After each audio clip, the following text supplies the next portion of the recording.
Hi, this is Reverend Ken Wilcox with the Center for Spiritual Living, St. Augustine. Normally when I arrive at the building to give one of my talks, it's alive with people setting up for the service, choir practicing, people organizing the hospitality, and practitioners getting ready to do their treatment work. Today, not so much. We're all being asked to step up to life as this challenge confronts us. And we're doing our part. We're grateful that you're doing yours and supporting us through this challenge. Your support is vital. You can text a donation to us and mail a donation to us. Information is posted below on how to do either of those.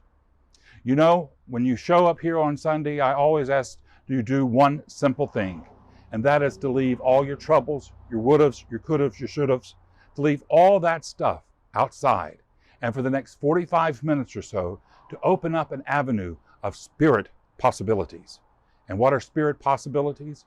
Well, they're for more love, more healings, more blessings, more courage, and more compassion. All those things that make us feel alive. For this is what Spirit is doing through you and through me, showing up in the physical, recognizing itself through our love, our joy, and our laughter. So know you're in a good place today. Your time with us will be well spent, and you will leave this video feeling healed and blessed and prospered in some significant way. God bless. Welcome home.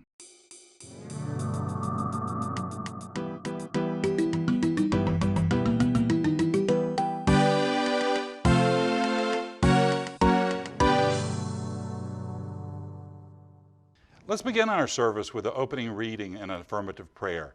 Today I'm reading from Reverend Sandy Friedman Loomis from Sacramento, California, and she wrote, "There is great, grand, and glorious good within me. For God is expressing and having its being in me and as me. The divine and I are one." Now let us put these words of wisdom to power in our life through affirmative prayer. So know this truth with me today. There is only one God, one mind, one power, and that power is divine love, it's perfect intelligence. And today, here, now, I am open and receptive to every great idea Spirit has for me to live in love and health and joy and happiness and prosperity. I know God and I are one, so I know I am one with God's good.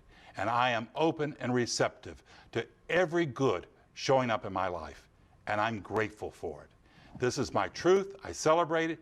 I rejoice this right idea, and I release this prayer into the mind of God to do its good and perfect, bold and dynamic work, returning to me multiplied abundantly.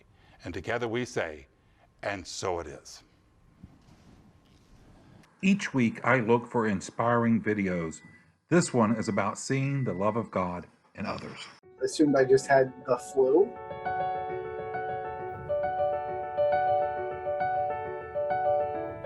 I'm from a rural area in Tuscarawas County. To be the very first patient to pick it up in a county that is rural as we are, I don't know how it happened.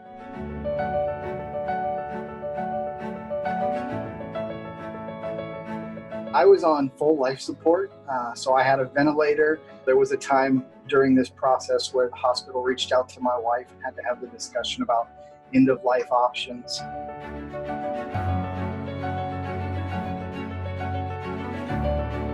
Then at the bottom, they wrote, "We will get you home."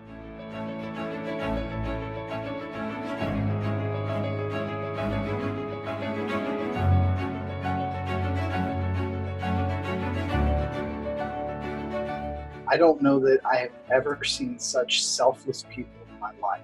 I really saw the love of God through these people.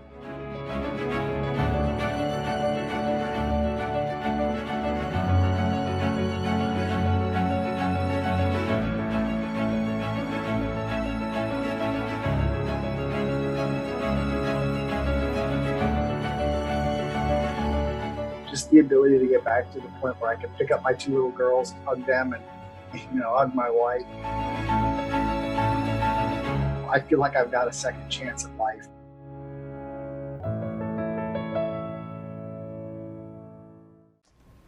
Hello, today my talk's on Mother's Day. We're celebrating Mother's Day, and that really means we're celebrating unconditional love. Samuel Taylor Coleridge, he wrote, "The love of the mother is a veil of a softer light between the heart and the heavenly host." It's the love we will feel when we step from the physical world back into the spiritual world. And we will be overwhelmed with it. And we will feel as if we're meeting it for the first time or experiencing it for the first time. And while at the same time, we will feel as if we never left it. You know, our last class here before we broke for the virus, it was called A History of God. I really enjoyed it. I don't know how many of the students did, but I thought it was really fascinating. Because the truth of the matter is that as humans, that we began to spend some time and energy towards something greater than ourselves, almost from the very first moments we showed up here on earth. In fact, even before we had figured out agriculture, that we could plant a seed in the ground and that it would produce something valuable that we could use, we were already spending great efforts towards worship and thought about a spiritual power. A wonderful scholar, Joseph Campbell, he wrote that he believes that we first started thinking about God when humans heard the sound of thunder. And I think that's probably a pretty good idea, about as good as any. But for me, I think we first started thinking about God, not with thunder, but when we witnessed the miracle of motherhood. Not just the miracle of childbirth, but the willingness that moms are willing to go to sacrifice and to protect their little ones. I think this is when we began to think about a power greater than ourselves, and I don't think it's any accident that that first thought was of a Mother Earth goddess. I don't think that love between mother and child can be explained through any evolutionary ways. Now, there is a wonderful period in our lives when we think mom can solve any problem, can cure any ache. We grow out of that too soon, and we rush with abandonment out into the dangers of the world. Later in life, we long for that sense of security. The wonderful Broadway star Patti LuPone, she has a song that's entitled Hold On Tight. And it's about her being a little girl and her on a carousel, and her mom calls out to her, hold on tight. And of course, she wants to have the thrill of the ride. Later on, as she gets older, she doesn't want to hear her mom at all. But then even still later, when she herself has a child and calls out for her to hold on tight, she understands what her mother was going through. So even as we go older, we long for that security of having someone helping us and nurturing us and protecting and caring for us. I read another quote this week that said, when the child is born, the mother is also born. And there's a lot of truth to that. I've seen women totally transformed by the responsibility of raising a child, and also dads too. I've had of a dear friend, and he remarks that if people knew exactly how much effort there was in raising a child, that no one would do it. It's a big responsibility, and it's a wonderful thing when people rise up and step up and take it on. This wonderful blessings of raising children. I had another friend, and he came from a large Catholic family. His mom was widowed early in her life, and so she had to raise a whole brew of 8 of them. As they had gotten older, they thought they would play a trick on her and all buy her a corsage for Mother's Day. She turned the trick back around on them when she decided to wear all of them to Mass that Sunday. He said they had to go to church with her dressed up like a parade from the Rose Bowl parade.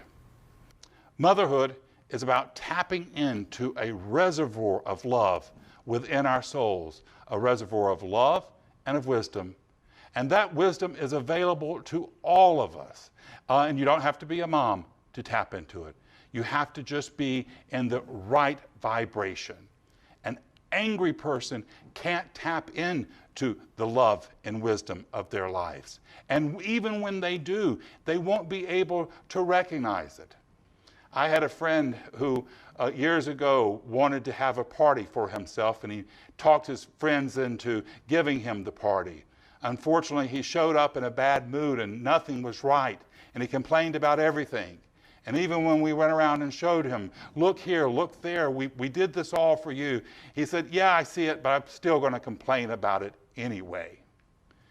We have to lift our vibration to that level of love, and when we do, there will be great wisdom available to us. There's wonderful wisdom in love. My partner had an aunt who he dearly loved, and when I met her, she was 84 years old. She had grown up in New York City in the Depression with a large family, and she loved her mom and her brothers and sisters, but her father was something of a tyrant. When she was just in high school, he pulled her out to be working in the garment factories. She worked there until she was in her mid-20s. She met a man who talked her into marrying him, but he hadn't been honest with her that he was planning to live in a small town in Indiana. He also didn't share with her that he had a 13-year-old daughter that he was expecting her to raise. When I met her, it was late in life, and I got to meet both her and her stepdaughter. And I was just amazed at the wonderful relationship the two had. And I asked her, I said, how did you create that relationship? How did you know what to do to foster such love? And she said, well, I just thought within myself, how would I want to be treated? And she said, and that's what I did. She went on to have a really wonderful life. She ditched the husband at some point, but she stayed in the small town. She became something of a star in the local dinner theater, and she went on to run in political office, and she won several times. She had a divine knowing, a knowing of truth. For in fact, that's what all motherhood is about. It's a direct communication between spirit and us. Dr. Holmes says we're all able to do this if we're open and receptive. But we have to be loving to ourselves. And here's the tricky part. We have to be loving to those around us, those that are acting in a loving sort of way, and those that aren't being that loving. This is the true test of motherhood, to love someone even when we have to know something better for them. This past week, I was following the news, and I saw that there had been protests at the Capitol, I think in Minnesota, maybe Michigan. And I saw a picture of one of the protesters, and he was just yelling in full throat yell at the security guard standing there with a safety mask on. Well, that's pretty difficult to love. And that's the challenge. That's what we're here to do.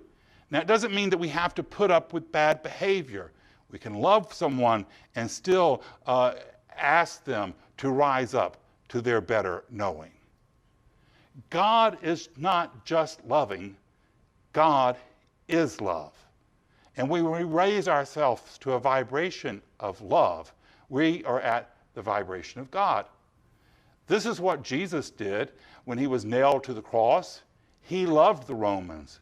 And he was willing to see the truth of their souls, even when they couldn't see it for themselves. Now, this week I was thinking about TV moms. And for a lot of people of my generation, when they think of TV moms, they think of Shirley Jones, who was the mother on the Partridge Family.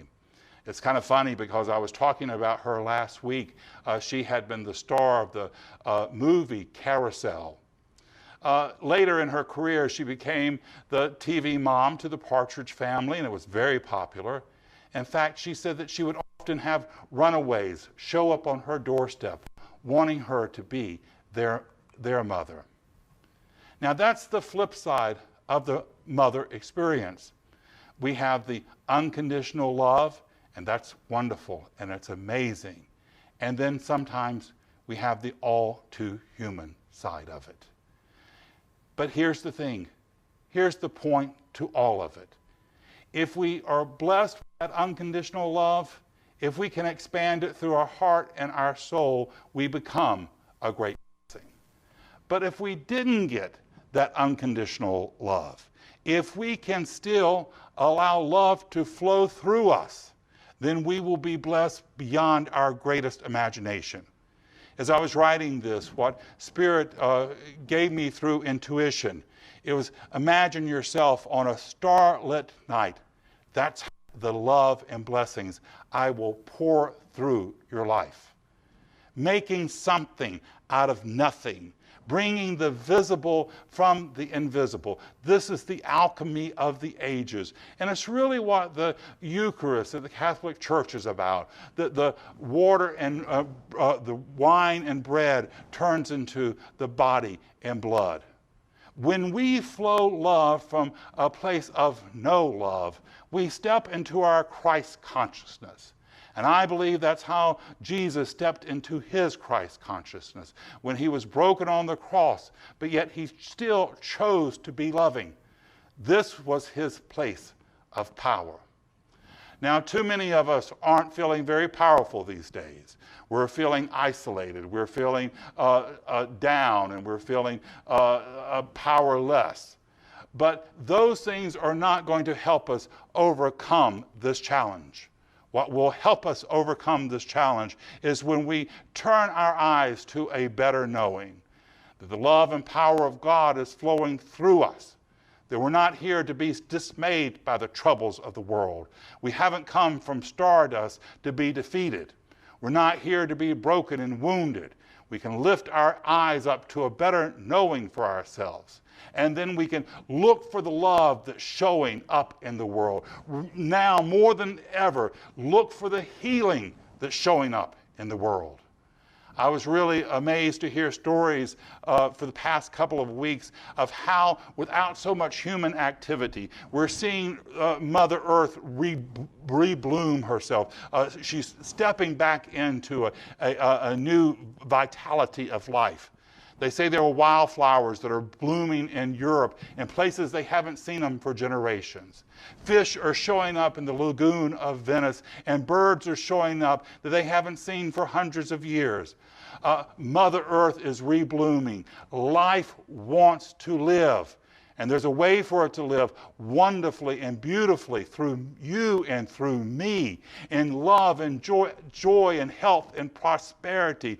God has come to life so that it might experience itself through our joy, our prosperity, our health, our love, our wisdom, all those wonderful creative things that is beseeching you, that you feel you want to live and experience. It's the dream, it's the prayer of God that you step into your power, and now's the time to do it more than ever. You're needed, you're necessary. Now's the vital time for you to be the person God has called you to be. It's the truth in your life today, it's the truth in mine, and so it is. I think a wonderful way to close out the service is by some amazing music. Here is the amazing Daniel Naaman with Get Ready, My Soul.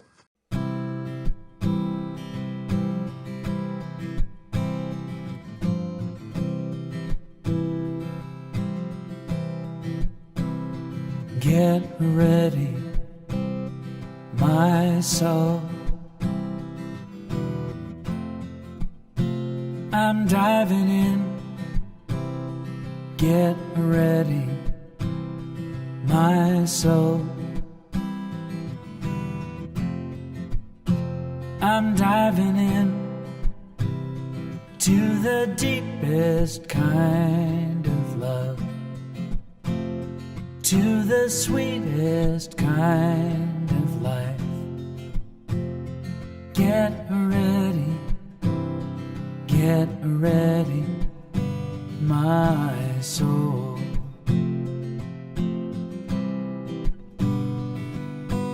Everything I've ever done,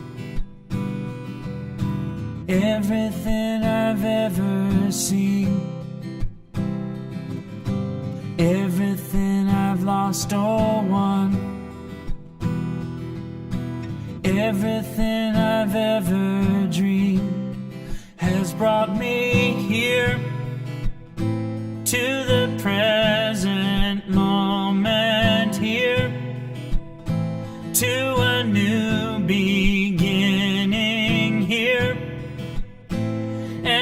seeing life so clearly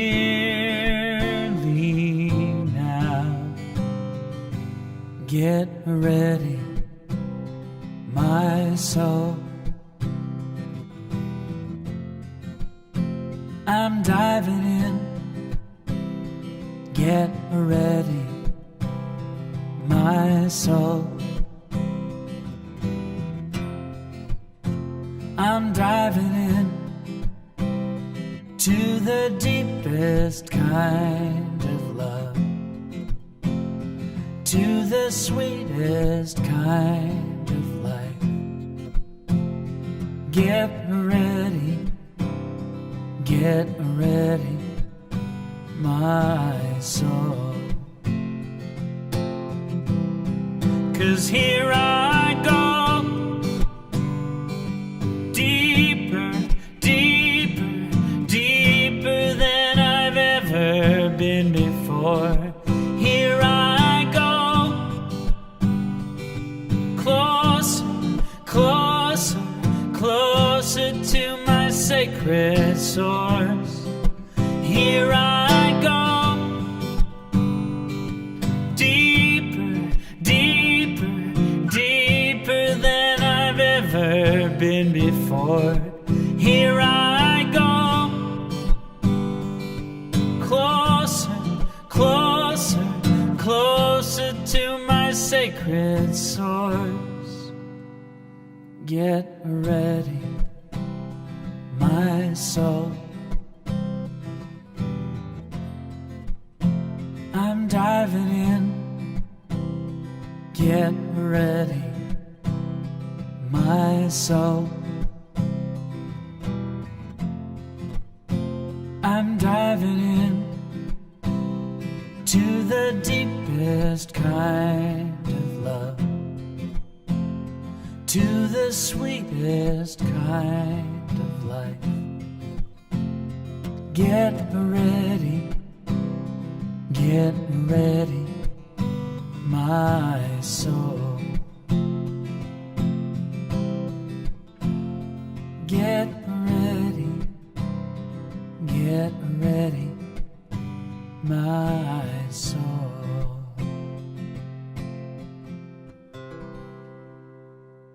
So let's close our service with an affirmative prayer. I'm going to do this prayer in the first person, but take it in for yourself. If I say something that works for you, hold tightly to it. If I say something that doesn't work for you, just let it slide by. But just know this truth with me today.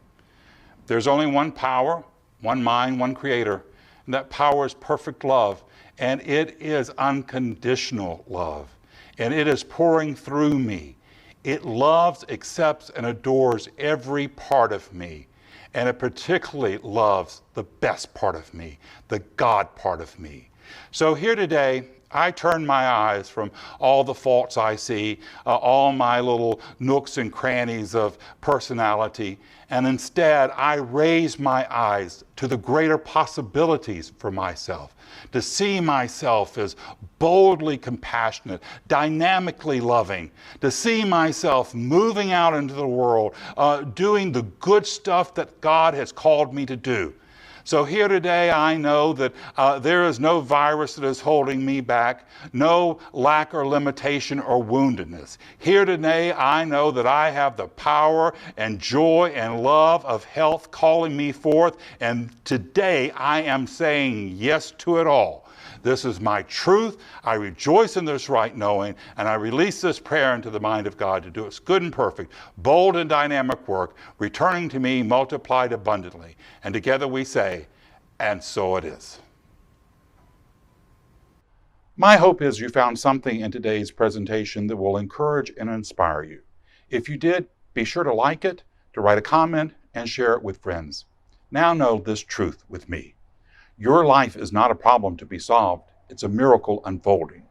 Your job is to go name your miracle, proclaim your miracle, and to make it your own. God bless us all. Now go be the miracle God has called you to be. Until we see one another again, many blessings, Reverend Ken.